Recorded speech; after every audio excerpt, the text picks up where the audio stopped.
नमस्कार, मैं doctor Alka Batla, Neelkanth IVF specialist Kota centre. आज हम बात करेंगे क्या होता है अर्ली मेनोपॉज या प्रीमेच्योर ओवेरियन इनसफिशिएंसी। आजकल महिलाओं में अर्ली मेनोपॉज मतलब कम उम्र में मेनोपॉज की समस्या देखी जा रही है और इस कंडीशन के कारण पेशेंट संतान सुख से वंचित रह जाते हैं। अभी हम जानते हैं कि मेनोपॉज की एज क्या है। जनरली मेनोपॉज 45 टू 55 ईयर्स के बीच में होता है। अगर मेनोपॉज 40 से कम उम्र में हो रहा है तो इसको हम अर्ली मेनोपॉज बोलते हैं और इसकी स्टार्टिंग 35 की एज से हो जाती है।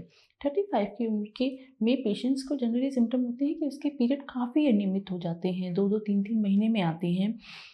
तो ऐसे केसेस को हम बोलते हैं प्रीमेच्योर ओवेरियन इनसफिशिएंसी। जब इसका हम पता कैसे लगा सकते हैं, इसके लिए कुछ टेस्ट होते हैं, जैसे पीरियड्स के दूसरे दिन एफएसएच और एस्ट्रोजन हार्मोन का टेस्ट करते हैं। अगर हम देखते हैं कि पेशेंट के पीरियड्स भी काफ़ी रेगुलर हैं और साथ में एफएसएच मोर देन 25 आ रहा है, एस्ट्रोजन लेस देन 30 आ रहा है, तो हम पेशेंट को कहते हैं कि हाँ, आपकी ओवेरियन इनसफिशिएंसी हो रही है, जो कि उम्र से पहले हो रही है। जनरली इस उम्र में नहीं होनी चाहिए अगर पेशेंट 40 से कम है तो। अब ऐसे केसेस में हम कारण का पता लगाएं कि क्या कारण होता है प्रीमेच्योर ओवेरियन इनसफिशिएंसी का। इसको हम दो भाग में डिवाइड कर सकते हैं, एक iatrogenic and non iatrogenic। iatrogenic means जो मेडिकल फील्ड से रिलेटेड है, मतलब अगर हम सर्जिकली ओवरीज रिमूव हो गई किसी कारणवश, कभी किसी को ओवेरियन एक्टोपिक प्रेगनेंसी हुई, ओवरीज निकल गई है, तो ओवेरियन इनसफिशिएंसी हो सकती है। या फिर कीमोथेरेपी, रेडियोथेरेपी दी है जिसके कारण ओवरीज फंक्शन करना बंद कर देती है।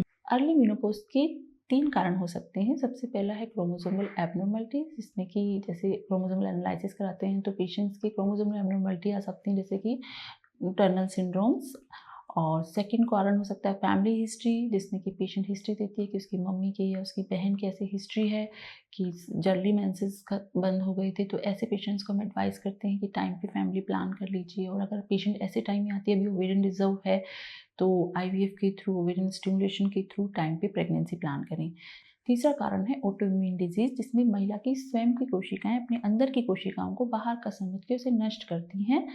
और अगर अलग संभावित कारणों के बारे में जाने तो स्मोकिंग, मोटापा, एक्सरसाइज ना करना भी कारण हो सकता है।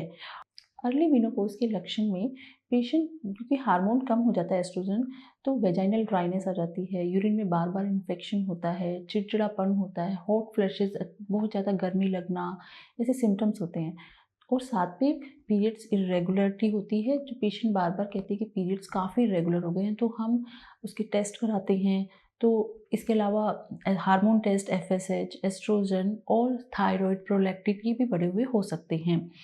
अगर अब हम बात करें कि प्रेगनेंसी के बारे में, अगर अर्ली मेनोपॉज हो गया है, प्रीमेच्योर ओवेरियन फेलियर हो गया है, तो ऐसे पेशेंट्स अगर वो कहे कि हम आपके एग से कंसीव कर सकते हैं, तो वो नहीं हो सकता। हमें लेकिन कंसीव कर सकते हैं, पर हमें डोनर एग के थ्रू जाना पड़ेगा, मतलब एग हमें किसी और के लेने पड़ेंगे।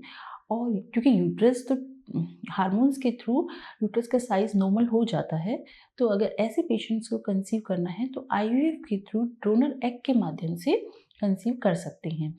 तो प्रीमेच्योर ओवेरियन फेलियर के बारे में अधिक जानकारी प्राप्त करने के लिए नीचे दिए गए नंबर पर कॉन्टैक्ट कर सकते हैं या हमारे सेंटर पे आकर विजिट कर सकते हैं। धन्यवाद।